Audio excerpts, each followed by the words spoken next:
Hey everyone, welcome back to 12 Days of Summer with Daisy and Christy. We're moving along with day 3, which is all about fruit. And I am going to take some of these really fun pattern papers from the paper house. And they're 2 different collections.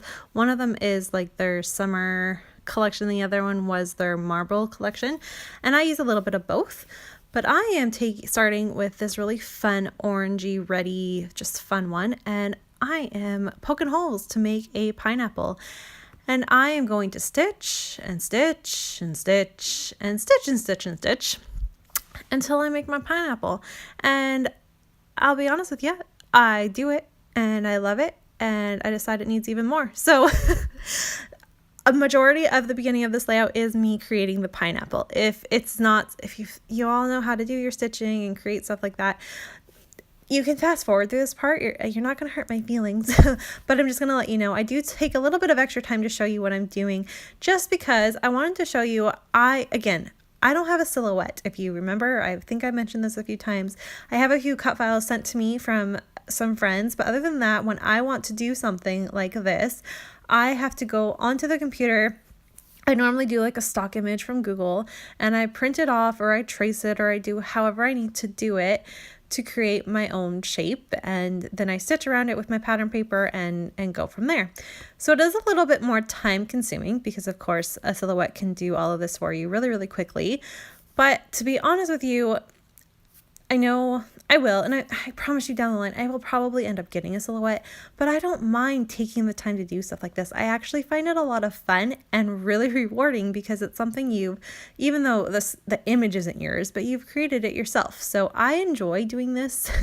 It is very tedious, but I do enjoy it. So I'm taking, in order to do the leaves or whatever you call that top, the stalk part of the pineapple, and I'm going to do 2 different shades of the green. So one is the nice lime green and the other one is more of the teal green, but I wanted a little bit of variance for the top there, and I just kind of rotate them on all of it. And then the very middle one, I'm going to go ahead and use where you see where it says happiness. I'm going to use that up at the top so it's even a darker green. And I love the way it all turns out. I stitch on them as well, and I just went to town. It took me about a day of, not all at once, obviously I stopped, but it took me about a day to do the stitching and do the pineapple, and then I created the rest of the layout the next day. So it was not that bad. Here you go with it all kind of done, the basics of it, and I really love the way it turns out there. I'm looking at it. I looked at my photo and realized in the photo there is, because it's a stock photo, there is all these little lines. So I went back and traced them, and I am going to go ahead and also use my piercing hole to pierce all these little round little spots to make it look more like a pineapple and do just a little bit more stitching. Now this is really subtle because I do it in 3 different shades, and you can see it more on the top because I use a bright pink, but then when you get down to the bottom, I use the same orange that I used to stitch the pineapple, the base of the pineapple to begin with.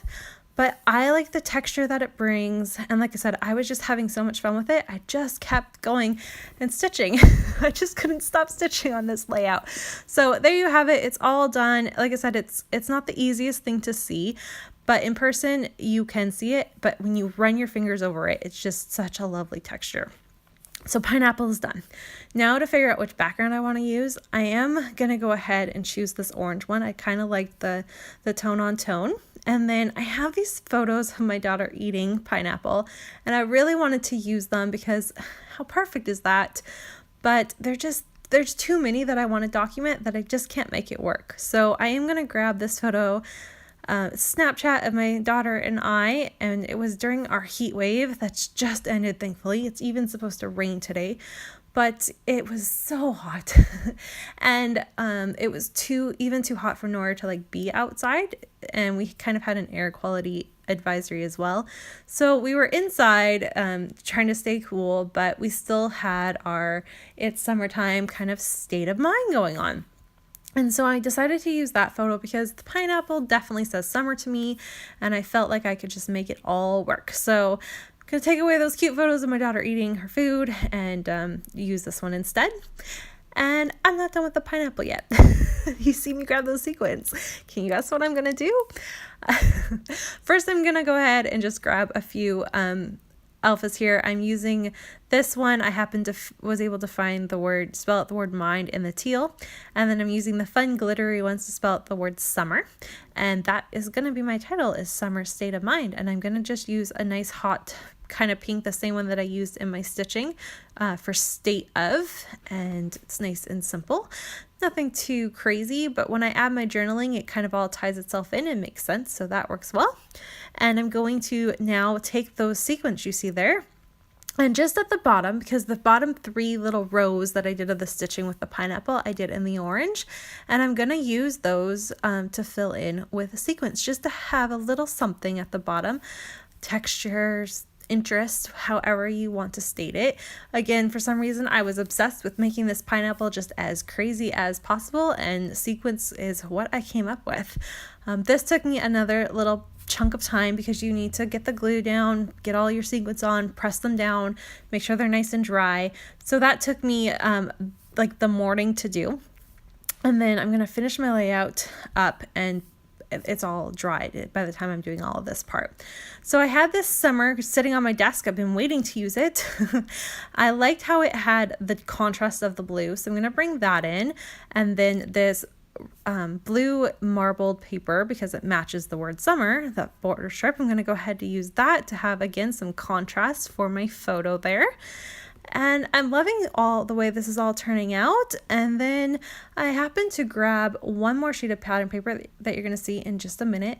And I'm like, it would look really neat if I fussy cut all of these hexagons and just added even one more layer of interest to this layout, because, you know, a pineapple with sequins and stitching, it's not enough. It needs more.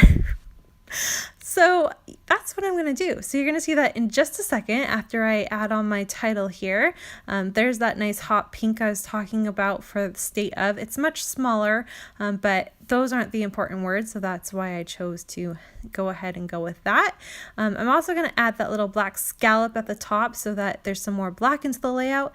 And there is that hexagon paper I am going to fussy cut. I do trim it so it's not too far down the page, but I'm definitely going to use that and fussy cut it and just have that one more added layer to this layout. And I have to be honest with you, it was so worth the time it took to do it, and I love the way it looks. It turned out so neat, and I left the little spaces in between so you could still see the orange pop up through there. I'm going to add just a few stickers because obviously this is a pretty crazy layout as it is, so it doesn't need too much more, but I really, really do love the way it turned out. Definitely went in a completely different direction than I was actually expecting it to go in. I didn't really have a plan to begin with, but this is probably not what I had pictured when I first started it, but I love how layouts do that sometimes. And as you all know, I've been in a bit of a funk when it comes to scrapbooking, and this got my groove going, and I am ready to scrapbook, so it was perfect. You'll have a look at the final image. Please make sure to head on over and check out Daisie's take for today and how she took on fruit. I'm really excited to see what she does with it. If you have any questions, please leave them below. And I hope you've been enjoying our series. We're so happy to be back with it. And yeah, I love this layout, you guys. It's so much fun. Here is a look at the finished layout, all done and completed. Thanks everyone so much for watching, and we will be back tomorrow. Bye.